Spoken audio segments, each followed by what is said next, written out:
Hi, my name is Patrick and this is to inform you about the MBA MMS admission to Maharastra. I mean, they take CET and the other exams as well, but mainly to CET.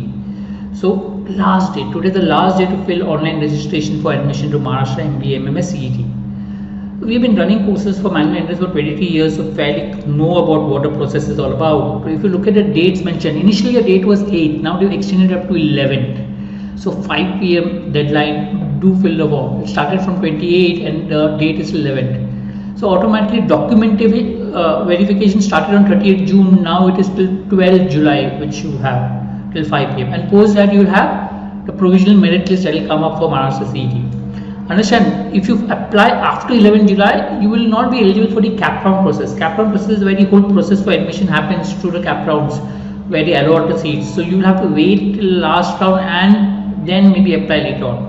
Same way, if you don't scrutinize your form documents properly till 12 July, again you will be considered for non-cap. You will be not considered for cap round process. To ensure you stick to a deadline and finish your whole admission process, application process, registration process today, and documentation verification as far as possible, as early as possible.